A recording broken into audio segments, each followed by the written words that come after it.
Papaano kung sabihin ko sa iyo na ang huling digit ng iyong taon ng kapanganakan ay maaaring magbukas ng mga lihim tungkol sa landas ng iyong buhay?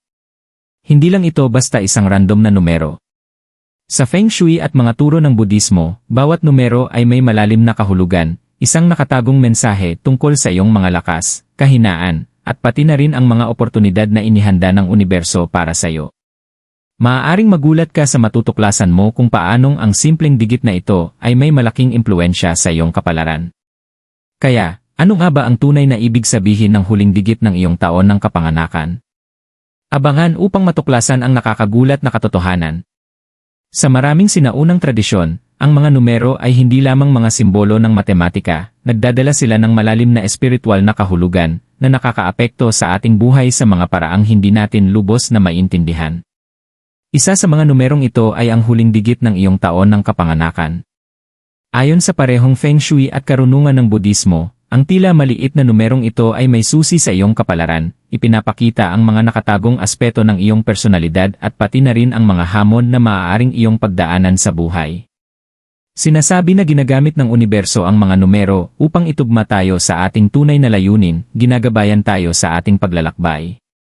Kung ito man ay alam mo o hindi, ang huling digit ng iyong taon ng kapanganakan ay tahimik na humuhubog sa iyong landas na nakakaapekto sa paraan ng iyong pag-navigate sa mga balakid at oportunidad sa buhay. Sa video na ito, ating tatalakayin kung ano nga ba ang ibig sabihin ng huling digit na ito para sa iyo at kung paano ang pagkaintindi rito ay maaaring magbukas ng mas malalim na koneksyon sa iyong panloob na sarili at sa universo sa paligid mo. Ang kapangyarihan ng mga numero. Ang mga numero ay hindi lamang mga simbolo na ginagamit sa matematika. Sa mundo ng Feng Shui at mga turo ng Budismo, tinitingnan ang mga ito bilang mga tagapagdala ng enerhiya at mga puwersa ng kosmos, kung saan bawat numero ay may natatanging vibration na nakakaapekto sa iba't ibang aspeto ng ating buhay. Ayon sa mga sinaunang pilosopiyang ito, ang mga numero ay hindi basta nangyayari, may direktang epekto sila sa ating kapaligiran at personal na paglalakbay. Sa Feng Shui, halimbawa, ang bawat numero ay konektado sa isang partikular na elemento, kulay, at daloy ng enerhiya.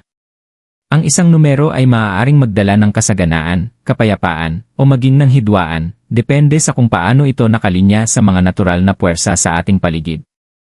Katulad nito, sa Budismo, ang mga numero ay kaugnay ng mga espiritual na turo na kumakatawan sa mas malalim na aspeto ng kalikasan ng tao, tulad ng karunungan, malasakit, at pagiging mapanuri.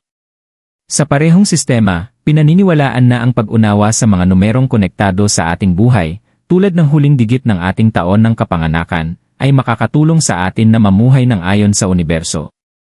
Ang mga numerong ito ay hindi random, ipinapakita nila ang mga banayad na pattern na gumagabay sa ating kapalaran, relasyon, at pati na rin ang ating personal na paglago.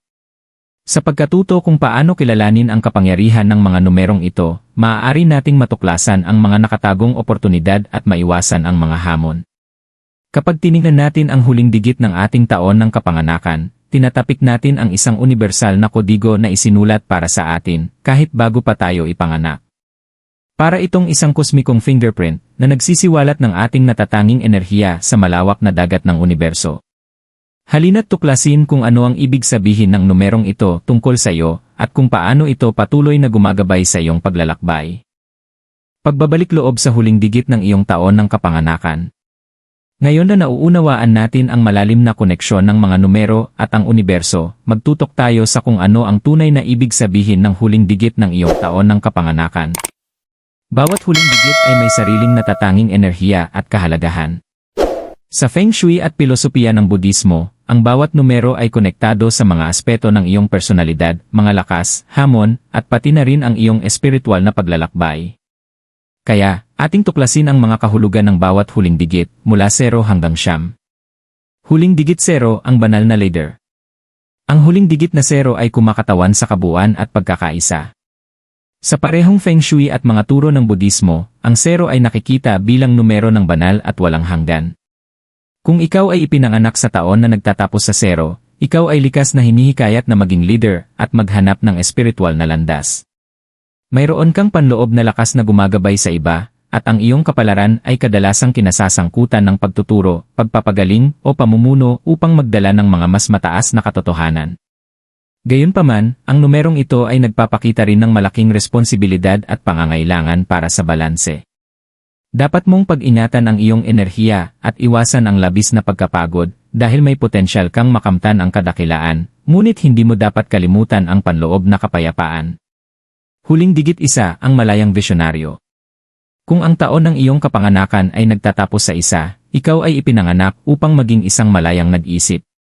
Ang numero isa ay sumisimbolo sa mga bagong simula at ang enerhiya ng paglikha. Sa Feng Shui, ang isa ay konektado sa enerhiya ng kahoy na kumakatawan sa paglago at inobasyon. Ang mga tao na may numerong ito ay likas na mga tagapanguna, matapang, determinado, at may malalim na pananaw sa kung ano ang magiging hinaharap. Gayunpaman, ang kanilang paglalakbay ay maaaring markahan ng mga panahon ng kalungkutan, dahil madalas nilang nararamdaman ang pangangailangan na maglatag ng kanilang sariling landas. Ikaw ay tinawag upang magningning at mag-iwan ng baka sa mundo, ngunit mag-ingat na huwag maging ganap na malayo sa iba. Huling digit 2, ang tagapagtaguyod ng pagkakaisa. Ang mga ipinanganak na ang taon ng kapanganakan ay nagtatapos sa 2 ay ipinanganak upang maging mga tagapamagitan ng kapayapaan. Ang numero 2 ay konektado sa elemento ng lupa sa Feng Shui, na kumakatawan sa katatagan, balanse, at pagkakasunduan. Ang mga taong may numerong ito ay likas na diplomatiko, madalas na nagiging tagapamagitan sa mga puwersang magkasalungat. Mayroon kang malalim na pagnanasa na pagsamahin ang mga tao, magdala ng kapayapaan, at magtayo ng matibay na relasyon. Ang iyong hamon ay ang panatilihin ang balanse sa iyong sarili. Maaaring maramdaman mo ang pagkabigat ng enerhiya ng iba, kaya't mahalaga para sa iyo na protektahan ang iyong panloob na kapayapaan. Ang higit mong matutunan kung paano makamtan ang balanse sa iyong sarili, ang higit mong maakit ang pagkakaisa sa iyong buhay. Huling digit 3, ang malikhaing espiritu. Ang numero 3 ay tungkol sa pagkamalikhain, komunikasyon, at pagpapahayag ng sarili. Kung ang taon ng iyong kapanganakan ay nagtatapos sa 3, ikaw ay likas na naakit sa mga artistic o intelektual na gawain. Sa parehong Feng Shui at Budismo, ang 3 ay nakikita bilang isang numerong sumasagisag sa kasiyahan, pagkamalikhain, at koneksyon sa mga mas mataas na kaharian. Mayroon kang likas na talento sa pagpapahayag ng mga ideya at damdamin sa natatanging at nakakainspirasyong mga paraan. Gayunpaman, ang iyong hamon ay ang manatiling matatag. Ang malikhaing enerhiya ng 3 ay minsan nagpapahirap upang mag-focus, kaya't kailangan mong maghanap ng mga paraan upang mailahad ang iyong pagkamalikhay ng produktibo. Huling digit 4, ang tagapagtayo. Ang mga ipinanganak na taon na nagtatapos sa 4 ay praktikal, masipag, at nakatutok sa pagbuo ng matibay na pundasyon para sa hinaharap. Ang numero 4 ay konektado sa elemento ng lupa sa Feng Shui, na kumakatawan sa matatag na lupa at katatagan. Ang mga tao na may numerong ito ay mahusay sa paglikha ng mga sistema at estruktura, at madalas silang nasa mga posisyong nangangailangan ng pagiging tumpak at atensyon sa detalye. Gayunpaman, ang iyong hamon ay ang iwasan ang maging masyadong matigas o malikot sa iyong mga pamamaraan. Nandyan ka upang magtayo ng isang bagay na tatagal, ngunit mahalaga na manatiling bukas sa pagbabago at inobasyon. Huling digit 5, ang manlalakbay. Kung ang taon ng iyong kapanganakan ay nagtatapos sa 5, ikaw ay ipinanganak para sa pakikipagsapalaran. Ang numero 5 ay konektado sa pagbabago, kalayaan, at eksplorasyon. Sa Feng Shui, ang 5 ay itinuturing na isang dinamiko at hindi tiyak na numero, puno ng enerhiya at paggalaw. Ang mga tao na may numerong ito ay likas na mga risk-taker, palaging naghahanap ng mga bagong karanasan at oportunidad. Ang iyong buhay ay puno ng patuloy na pagbabago at madalas kang naakit sa mga hindi karaniwang landas. Gayunpaman, ang iyong hamon ay ang manatiling nakatuon at iwasan ang pagiging masyadong magulo. Upang magtagumpay, kailangan mong matutunan kung paano balansihin ang iyong pagnanasa para sa kalayaan at ang disiplina na kailangan upang manatiling matatag. Huling digit 6, ang tagapag-alaga. Ang numero 6 ay kumakatawan sa pag-ibig, pag-aalaga, at responsibilidad. Kung ang taon ng iyong kapanganakan ay nagtatapos sa 6, ikaw ay likas na maawain at mapag-alaga. Sa parehong Feng Shui at pilosopiya ng Budismo, ang 6 ay nakikita bilang numero ng pamilya, tahanan, at komunidad. Ang mga tao na may numerong ito ay naakit sa mga gawain ng pag-aalaga, kung ito man ay pag-aalaga sa mga miyembro ng pamilya, mga kaibigan, o maging ang mas malawak na komunidad. Ang iyong pinakamalaking lakas ay ang iyong kakayahang makiramay at magtayo ng pakiramdam ng kabilang sa iba. Gayunpaman, ang iyong hamon ay tiyakin na hindi mo pinapalampas ang iyong sariling pangangailangan habang inaalagaan ang iba. Huling digit 7 ang naghahanap. Kung ikaw ay ipinanganak sa taon na nagtatapos sa 7, ikaw ay isang espiritual na naghahanap. Ang numero 7 ay malapit na konektado sa karunungan, pagmumuni-muni, at paghahanap ng mas malalim na kaalaman. Sa Feng Shui, ang 7 ay konektado sa metal na elemento na kumakatawan sa kalinawan at pokus ng isip. Ang mga tao na may numerong ito ay madalas na may malalim na koneksyon sa kanilang panloob na sarili at may malakas na pagnanais na maunawaan ang mga misteryo ng buhay. Ang iyong paglalakbay ay isa ng espiritual na paglago at pagtuklas, ngunit mahalaga na iwasan mong maging labis na malayo o nakahiwalay. Huwag kalimutan na kumonekta sa iba na may parehong pananaw. Huling digit 8 ang tagapaglikha. Ang numero 8 ay konektado sa kapangyarihan, tagumpay at kasaganaan. Kung ang taon ng iyong kapanganakan ay nagtatapos sa 8, ikaw ay itinakda upang makamtan ang mga dakilang bagay sa materyal na mundo. Ang enerhiya ng 8 ay nakatanim sa yaman, otoridad, at kakayahang lumikha ng iyong mga nais. Ang mga tao na may numerong ito ay madalas na umaakyat sa mga posisyon ng kapangyarihan at impluensya, ngunit kailangan nilang maging maingat sa balanse ng materyal na tagumpay at espiritual na kabutihan. Ang iyong hamon ay iwasan ang sobrang pagkakatuon sa kayamanan o katayuan, at palaging manatiling mapagpakumbaba at mapagbigay. Huling digit 9 ang makatawid ng tao. Kung ang taon ng iyong kapanganakan ay nagtatapos sa 9, ikaw ay isang maawain na kaluluwa, nakatuon sa paggawa ng mundo na mas magaan. Ang numero 9 ay kumakatawan sa pagtatapos, malasakit, at pandaigdigang kamalayan. Ang mga tao na may numerong ito ay madalas na naakit sa mga kawanggawa, social work, o mga posisyon ng pamumuno na layuning magdulot ng pagbabago. Mayroon kang matibay na pakiramdam ng katarungan at malalim na pagmamahal para sa sangkatauhan. Ang iyong hamon ay iwasan ang burnout at tiyakin na nag-aalaga ka ng iyong sariling kalusugan habang tinutulungan ang iba. Paano nakakaapekto ang huling digit ng iyong taon ng kapanganakan sa iyong buhay? Ang pag-unawa sa kahalagahan ng huling digit ng iyong taon ng kapanganakan ay hindi lang tungkol sa pagtuklas ng iyong kapalaran, ito ay tungkol sa pagbubukas ng mga nakatagong puwersa na gumagalaw sa iyong pang-araw-araw na buhay. Kapag naintindihan mo ang kapangyarihan ng numerong ito, maaari mong itugma ang iyong mga aksyon, desisyon, at enerhiya sa universo, at magbukas ng bagong antas ng harmonya at tagumpay. Ang huling digit ay higit pa sa isang numero, ito ay isang gabay, isang puwersa na tahimik na humuhubog sa mga pagpili na ginagawa mo at sa landas na tinatahak mo. Halimbawa, ang mga ipinanganak na taon na nagtatapos sa isa ay madalas na naakit sa mga bagong pagsubok at matapang na desisyon, ngunit ang kanilang paglalakbay ay hindi mawawala sa mga sandali ng kalungkutan. Kung ikaw ay may numerong 1, maaaring maranasan mo ang mga panahon ng kalungkutan habang binubuo ang iyong natatanging landas, ngunit ang kalungkutang iyon ay isang espasyo para sa paglago at sariling pagdiskobre. Ang mga hamon na iyong haharapin ay mga hakbang patungo sa iyong tagumpay. Sa kabilang banda, kung ang taon ng iyong kapanganakan ay nagtatapos sa 6, ang iyong buhay ay maaaring mas nakatuon sa pamilya at pag-aalaga ng mga relasyon. Ang mga tao na may numerong ito ay madalas na nauurong sa mga papel ng pag-aalaga, tulad ng pagiging magulang, kaibigan, o leader ng komunidad. Ngunit ang aral para sa mga may numerong 6 ay tiyakin na sa pag-aalaga sa iba, hindi nila nakakalimutan ang kanilang sariling mga pangangailangan. Ang iyong kasaganaan ay matatagpuan sa balanse sa pagitan ng pag-aalaga sa mundo sa paligid mo at pagbibigay ng tamang pag-aalaga at atensyon sa iyong sarili. Para sa mga may 7, ang paglalakbay ay isang malalim na pagmumuni-muni at espiritual na paglago. Ang numerong 7 ay nagtatawag sa iyo upang maghanap ng karunungan pareho sa loob at labas. Ang landas na ito ay minsan ay maaaring magmukhang mag-isa habang ikaw ay lumalalim sa mga tanong tungkol sa pag-iral at layunin. Gayunpaman, ang mga insight na iyong makakamtan sa paglalakbay na ito ay hindi matatawaran. Ang pag-unawa na ang mga hamon na iyong kinakaharap bilang isang 7 ay bahagi ng iyong espiritual na paggising ay magpapahintulot sa iyo na yakapin ang iyong papel bilang isang naghahanap, isang naglalakbay na naghahanap ng mas malalim na mga katotohanan. Ang paglalakbay na ito ay sa huli ay magtuturo sa iyo patungo sa iyong mas mataas na layunin. Samantala, Ang mga ipinanganak sa mga taon na nagtatapos sa siyam ay likas na mga humanitarian, pinapalakas ng malasakit at ang hangaring mapabuti ang mundo sa kanilang paligid. Ang iyong paglalakbay ay kinasasangkutan ng pagbitaw sa mga makasariling hangarin at pagtanggap sa isang mas malawak na pananaw ng komunidad at paglilingkod. Minsan, ito ay maaaring magdulot ng pakiramdam ng labis na responsibilidad, ngunit mahalaga na tandaan na ang iyong kapangyarihan ay nasa iyong kakayahang makiramay sa iba at magbigay ng positibong epekto.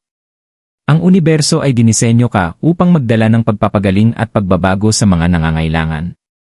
Ang bawat numero ay nagdadala ng sariling mga oportunidad at hamon, at ang pagkilala kung paano nakakaapekto ang iyong huling digit sa iyong buhay ay ang susi upang mag-navigate sa iyong personal na paglalakbay. Hindi lang ito tungkol sa pagtanggap ng mga lakas na inaalok nito, kundi pati na rin ang pagkatuto mula sa mga pagsubok na inihahain nito. Para sa mga may numerong 4, halimbawa, maaari mong makita na ang landas patungo sa tagumpay ay unti-unti at matyaga mula sa bawat brick na itinayo. Ang iyong hamon ay iwasan ang pagkabigo dulot ng mabagal na progreso. Yakapin ang proseso at magtiwala na ang iyong itinatag ay tatagal.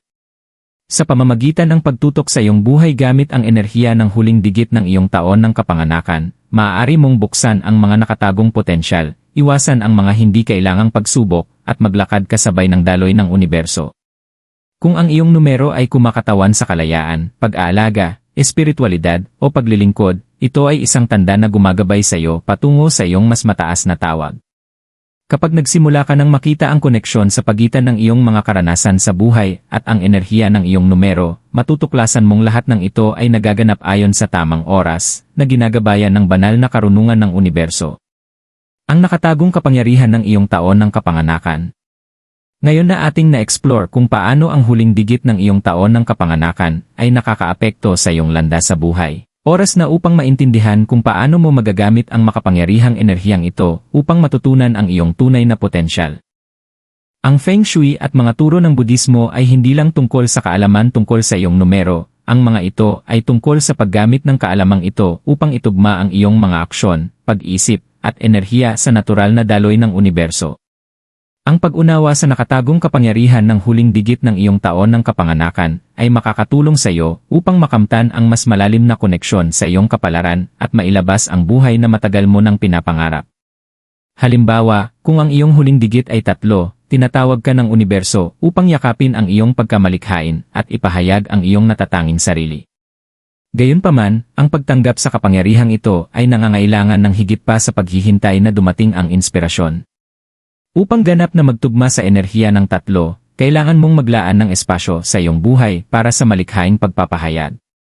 Maaaring sa pamamagitan ng sining, pagsusulat, pagsasalita, o anumang ibang anyo ng komunikasyon, ang mas aktibong pakikisalamuha sa iyong mga malikhaing talento ay magbibigay daan upang maramdaman mo ang universo na gumagabay sa iyo patungo sa iyong tunay na tawag. Upang mapalakas ang prosesong ito, subukang isama ang mga kasanayan sa Feng Shui, tulad ng paglalagay ng mga bagay o simbolo na nagpapasigla ng pagkamalikhain sa iyong personal na espasyo. Palibutan ang iyong sarili ng mga makulay na kulay, mga simbolo ng sining, at mga bagay na nagdudulot ng kaligayahan. Kung ang iyong huling digit ay 2, ang iyong kapalaran ay nakaugat sa kapangyarihan ng mga relasyon at pagkakaisa. Upang matuklasan ang tunay na kapangyarihan ng 2, mag-focus sa pagtataguyod ng mas malalalim na koneksyon sa iba. Maaaring ito ay sa iyong pamilya, mga kaibigan, o kahit sa iyong mga profesional na relasyon. Ang higit mong itaguyod ang kapayapaan at balanse sa iyong buhay, ang higit na gagantimpalaan ka ng universo ng mga oportunidad para sa paglago. Itinuturo ng karunungan ng Budismo ang kahalagahan ng malasakit at empatya, mga katangiang mahalaga upang magtagumpay ang mga may 2. Maglaan ng oras upang makinig sa iba, magbigay ng suporta, at maging maingat sa enerhiyang iyong dala sa mga pakikipag-ugnayan. Kapag nag-invest ka sa iyong mga relasyon, lumilikha ka ng espasyo ng kasaganaan na babalik sa iyo sa anyo ng mga oportunidad, pagmamahal, at pagkakaisa. Para sa mga may 6, ang nakatagong kapangyarihan ay nasa pag-aalaga sa iyong tahanan at paggawa ng isang ligtas at mapagmahal na kapaligiran. Upang ganap na ma-access ang enerhiya ng 6, isaalang-alang kung paano mo maisusulong ang pagmamahal at pag-aalaga sa iyong pang-araw-araw na buhay. Iminumungkahi ng Feng Shui na gawing santuwaryo ang iyong tahanan, isang kapaligiran na nagpapalaganap ng kapayapaan, kaginhawaan, at positibong enerhiya. Magdagdag ng mga elemento na kumakatawan sa pagmamahal at pag-aalaga, tulad ng mga halaman, malambot na ilaw, at mga bagay na may sentimental na halaga. Ang higit mong pagtuunan ng pansin ang paglikha ng isang harmonyosong espasyo, ang higit mong maakit ang parehong enerhiya sa iyong mga relasyon at personal na buhay. Tandaan, ang pag-aalaga ay hindi lang para sa iba, kailangan din itong ilaan para sa iyong sarili. Unahin ang pangangalaga sa sarili at maglaan ng oras para sa mga aktibidad na magpapalakas sa iyong katawan, isipan, at espiritu. Kung ang iyong huling digit ay 5, tinatawag ka ng kapangyarihan ng kalayaan at pakikipagsapalaran. Upang matutunan ang nakatagong potensyal ng 5, yakapin ang pagbabago at maghanap ng mga bagong karanasan. Inaanyayahan ka ng universo na lumayo mula sa mga routine na hindi na nakakatulong sa iyo. Maglakbay, tuklasin ang mga bagong ideya, makilala ang mga bagong tao, at mag-take ng risks.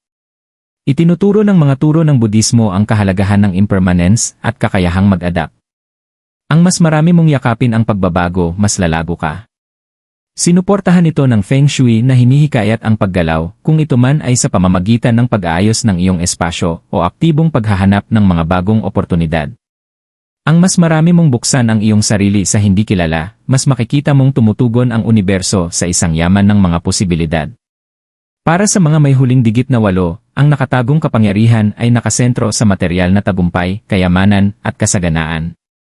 Gayunpaman, upang ganap na ma-access ang enerhiya ng 8, mahalaga ang pananatili ng balanse.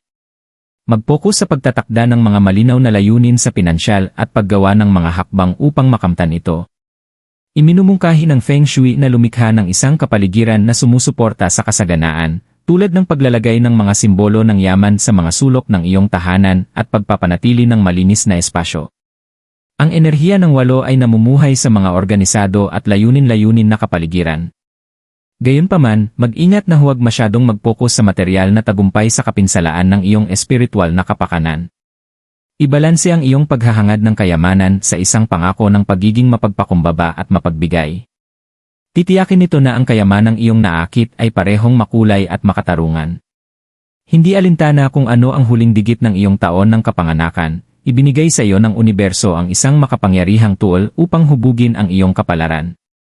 Sa pamamagitan ng pagtanggap ng enerhiya at karunungan na konektado sa iyong numero, maaari mong itugma ang iyong sarili sa mga natural na puwersa sa iyong paligid, binubuksan ang isang buhay ng kasaganaan, kapayapaan, at layunin.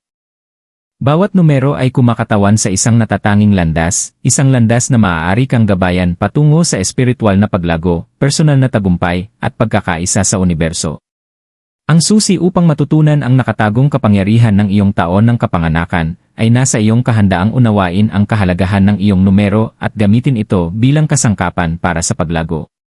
Habang malapit na tayong magtapos sa paglalakbay na ito, tandaan na ang huling digit ng iyong taon ng kapanganakan ay hindi lang isang numero, ito ay isang susi na nagbubukas sa mga misteryo ng iyong buhay. Ipinapakita nito ang iyong mga lakas, mga hamon, at ang landas na inihanda ng universo para sa iyo.